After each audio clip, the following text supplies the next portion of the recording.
नमस्कार मित्रांनो, शेतकऱ्यांची शेतीशाळा प्राकृतिक आधुनिक कृषी शोध प्रशिक्षण संस्था आणि चिकित्सालयामध्ये आपले सहर्ष स्वागत आहे। आज आपण आहोत आपल्या ज्वारीच्या प्लॉटवर आणि हे विषमुक्त अन्न निरोगी जीवन मिशनचं हे शुद्ध बीजाफोटी फळे रसाळ गोमटी अशा पद्धतीने विषमुक्त अन्नधान्य प्लॉट उभे करण्याची एक सिस्टीम आहे आणि एक मिशन आहे की विषमुक्त अन्न निरोगी जीवन ऑल महाराष्ट्र। तर विषमुक्त अन्न आपल्याला कसं खायला मिळेल, तर या ज्वारीच्या पेरणीच्या वेळेस मित्रांनो फक्त एक फर्टिलायझरची बॅग म्हणजे 10-26 एकरी एक बॅग आपण याला घेतलेली आहे। त्याच्यानंतर याला कुठलंही प्रकारचं पाणी नाही आहे, कोरडवाहू पीक आहे मित्रांनो। हे बघा ज्वारीची खालची जी सॉइल मी तुम्हाला दाखवतो, ब्लॅक सॉइल आहे ही आणि ब्लॅक सॉइलमध्ये कुठलंही पाणी वगैरे नाही आहे, कुठलीही ड्रेंचिंग नाही आहे, कुठलंही फर्टिलायझर पुन्हा दिलेलं नाही आहे आणि कुठलंही पेस्टिसाइड यामध्ये पुन्हा वापरलेलं नाही आहे। तर विषमुक्त अन्न निरोगी जीवनच्या माध्यमातून हा प्लॉट उभा आहे आणि अर्थातच आपण जर विषमुक्त अन्न जर खाल्लं तर आपल्याला फ्री डिसीज लाईफ आपल्याला मिळून जाते। म्हणजेच आपल्या आरोग्यावर जे विषरहित अन्न खाऊन जे परिणाम होत आहेत ते परिणाम इथं रोखल्या जातात। म्हणजे जर विषमुक्त अन्न जर आपण इथं खाल्लं तर आपल्याला निरोगी जीवन मिळणार हे निश्चित आहे। तर अशा पद्धतीनं आपल्या शेतामध्ये विषमुक्त अन्न निर्माण करा, स्वतः खा, स्वतः निरोगी राहा आणि दुसऱ्यांनाही द्या, विकत द्या, पण विषमुक्त अन्न द्या। आणि विषमुक्त अन्न जर आपण दिलं मित्रांनो तर अन्नदाता सुखी भव असा पब्लिककडून आशीर्वाद आपल्याला मिळेल। आणि आज आपण पाहत आहोत की शेतकरी प्रत्येक कुटुंब आज कसं झगडत आहे की काय त्या कुटुंबाला कोणत्या परिस्थितीला सामोरे जावं लागतं हे आपल्याला माहीतच आहे। तर हे कशामुळे होतं, कारण आपण मित्रांनो जे ज्वारी, बाजरी, गहू, कडधान्य किंवा फळभाज्या किंवा फूड जे आपण मार्केटमध्ये नेतो आणि ते फवारून नेतो, म्हणजे काय करतो की आज फवारतो, उद्या माळव तोडतो आणि मार्केटमध्ये विकतो। म्हणजे आपण मार्केटमध्ये भाजीपाला विकतो का विष विकतो, जहर विकतो। मग आपण त्या कस्टमरकडून काय करतो, पैसे घेतो ना। मग जहर विकून जर आपण पैसे घेतले तर ते पैसे आपल्या घरामध्ये आल्यानंतर आपल्याला सुख प्राप्त करून देतील का, याचा थोडासा विचार करा। कारण आपण विष विकून आणलेले पैसे हे दुर्घटित असणार किंवा त्याच्या पाठीमागं एक संवेदना असणार की बाबा आपण विष विकून पैसे कमवतोय, है ना, विष विकून पैसे कमवतोय। तर विष विकून जर आपण पैसे कमवत असाल तर त्याच्या पाठीमागं आपल्याला आशीर्वाद चांगला मिळणार नाही। कारण तो कस्टमर तर भाजीपाला खातो, फळं खातो, अन्नधान्य खातो, पण पैसे देऊन खातो ना, त्याच्या कष्टाचे पैसे तो आपल्याला देतो। पण आपण आपली इनामदारी राखत नाही, आपण ते जहर त्या अन्नामध्ये कालून त्याला देतो आणि कालांतरानं त्याची तब्येत खालावते आणि त्याला त्या जहराचा परिणाम, त्या विषाचा परिणाम त्याच्या अनिष्ट असा त्याच्या तब्येतीवर होतो, त्याच्या शरीरावर होतो आणि एक दिवस त्याला आयुष्यामध्ये आपलं जीवन संपवावं लागतं, आपली जीवनज्योत माळवावी लागते। कारण मित्रांनो त्याला न दुरुस्त होणारे त्या विषामुळे आजार होतात आणि जर्जर आजारामुळं तो एक दिवस आपले प्राणत्याग करतो। मग याचा जो आशीर्वाद आहे, त्याच्या हृदयाचा जो आशीर्वाद आहे, त्याचे जे स्पंदन आहेत ते कसे असतील, चांगले असतील का वाईट असतील, तुम्हीच विचार करा। मग ते जर समजा वाईट असतील तर आपल्याला तो आशीर्वाद चांगला देईल का, नाही देणार। म्हणून आपल्या शेतकरी कुटुंबाला प्रत्येक परिस्थितीला सामोरं जावं लागतं, प्रत्येक परिस्थितीला तोंड द्यावं लागतं। याचं कारणच आहे मित्रांनो की आपण विषमुक्त अन्नधान्य निर्माण करत नाही, विषमुक्त अन्नधान्य स्वतः खात नाही, विषमुक्त अन्नधान्य दुसऱ्यांना खाऊ घालत नाही आणि त्याच्याकडून आपण पैसे घेतो आणि तो पैसे घेतल्यानंतर तो आपलं आयुष्य झगडत हॉस्पिटलमध्ये प्राणज्योत आपली माळवतो आणि त्यामुळे त्याचा आशीर्वाद त्याचा जो मिळतो हे आपल्याला चांगला मिळत नाही। तर मित्रांनो विषमुक्त अन्नधान्य निर्माण करा, विषमुक्त अन्नधान्य खा आणि विषमुक्त अन्नधान्य विका। म्हणजे काय होईल, पब्लिककडून जो आशीर्वाद मिळेल तो अन्नदाता सुखी भव, अन्नदाता सुखी भव, शेतकरी सुखी भव, अन्नदाता सुखी भव असाच मिळेल। आणि अन्नदाता सुखी भव असा जर आशीर्वाद मिळाला तर मित्रांनो, आपल्या शेतकरी कुटुंबामध्ये सुख हे प्रत्येक घरी नांदेल आणि सुखाची लहरी प्रत्येक घरी मिळेल.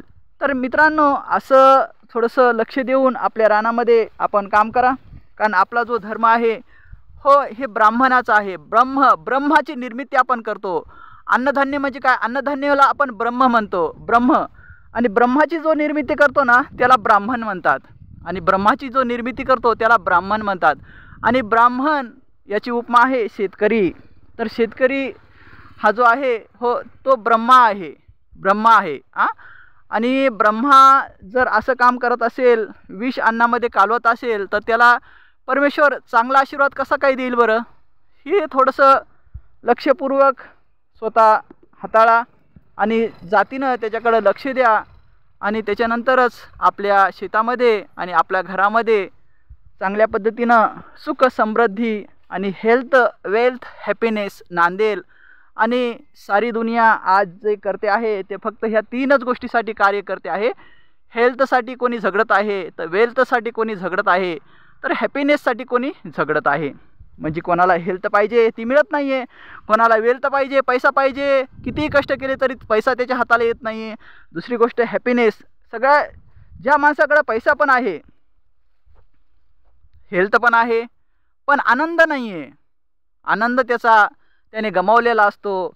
लेकरं बाळ त्याचं घर तुटलेलं असतं, त्याचा संसार रस्त्यावर आलेला असतो. त्याच्यामुळे त्यांच्यापाशी पैसा माकुला असतो, पैसा भरपूर असतो, पण त्याला हॅपीनेस मिळत नाही आहे, आनंद मिळत नाही. आणि ह्या गोष्टीसाठी, ह्या 3च गोष्टीसाठी हे जग सारं कार्य करत असतं. त्यासाठी मित्रांनो एकच गोष्ट लक्षात घ्या, विषमुक्त अन्न निरोगी जीवन यामध्ये सारं गूढ रहस्य लपलेलं आहे, आणि ते तुम्ही साध्य केलं पाहिजे आपल्या आयुष्यामध्ये. आणि विषमुक्त अन्न स्वतः निर्माण केलं पाहिजे, आणि विषमुक्त अन्न स्वतः निर्माण करून स्वतः खाल्लं पाहिजे, आणि विषमुक्त अन्नच बाजारामध्ये आपण विकलं पाहिजे. अन्नामध्ये विष कालवण्याचा आपल्याला अधिकार नाही आहे मित्रांनो. अन्नामध्ये विष कालवण्याचा आपल्याला अधिकार नाही आहे. फक्त त्याचं जोपासन करणं, त्याचं संगोपन करणं, आणि ते विषमुक्त अन्न हे इतरापर्यंत स्वतः खाऊन उरलेलं इतरापर्यंत मार्केटपर्यंत पोहोचिती करणं हे आपलं शेतकऱ्यांचं आद्य कर्तव्य आहे. आणि आपापलं कर्तव्य आपण चोखपणे पार पाडूया, आणि विषमुक्त अन्न निरोगी जीवन ही मिशन पूर्ण ऑल महाराष्ट्राभर राबवूया. जय हिंद, जय महाराष्ट्र मित्रांनो. धन्यवाद. कसा वाटला प्लॉट? लाईक, शेअर आणि कमेंटमध्ये सांगा. तुमच्या जर काही अडचणी असतील, तुमच्या जर काही प्रश्न असतील, तर ते प्रश्न आमच्या कमेंट बॉक्समध्ये टाका. आणि दुसरी गोष्ट, आमचा व्हॉट्सअप नंबर पण आहे. व्हॉट्सअप नंबर आहे 9623066788. 9623066788 या व्हॉट्सअपवर आपले प्रश्न विचारा, आम्ही त्याचं उत्तर देण्यास समर्थ आहोत. तर मित्रांनो लक्ष द्या स्वतः जातीनं, आणि शेतीमध्ये भरघोस आणि दर्जेदार उत्पादन असं भरभरून घ्या. परमेश्वर आपल्यासोबत आहे. ही प्रकृती आपल्याला हमेशा साथ देते. नॅचरल निसर्ग आपल्याला हमेशा साथ देत असतो. त्यासाठी शेतकऱ्यांच्या पाठीमागं सर्वजण उभे आहेत. सरकार पण आपल्यासाठी खूप चांगलं कार्य करत आहे. एक ना अनेक गोष्टी इथं कारणीभूत आहेत मित्रांनो. त्यासाठी प्रत्येक गोष्टीमध्ये आपण जातीनं लक्ष घालून आपण काय करतो, कशामुळे करतो, का केलं पाहिजे, असंच का केलं पाहिजे, विषमुक्त अन्न का पिकवलं पाहिजे, विषमुक्त अन्न का खाल्लं पाहिजे, आणि विषमुक्त अन्नच का विकलं पाहिजे, याच्या पाठीमागं खूप मोठं गूढ रहस्य लपलेलं आहे मित्रांनो. त्यासाठी थोडंसं जातीनं लक्ष देऊन काम करा. आपलं यश आपल्या हातात आहे, कारण तूच आहेस तुझ्या जीवनाचा शिल्पकार, दुसरा कोणी नाही आहे. तूच आहेस तुझ्या जीवनाचा शिल्पकार, दुसरा कोणी नाही आहे. ही गोष्ट लक्षात घ्या.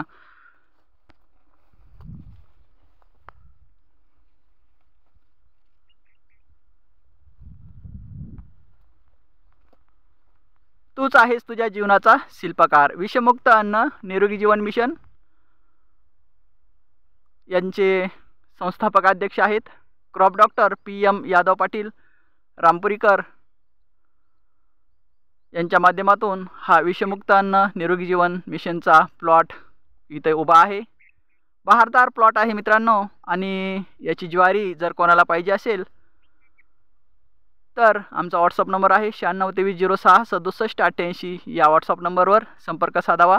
आपल्याला विषमुक्त अन्नधान्य पुरवल्या जाईल। थँक्यू मित्रांनो, धन्यवाद। कसा वाटला प्लॉट लाईक शेअर आणि कमेंटमध्ये सांगा। खूप छान, एक नंबर, जबरदस्त।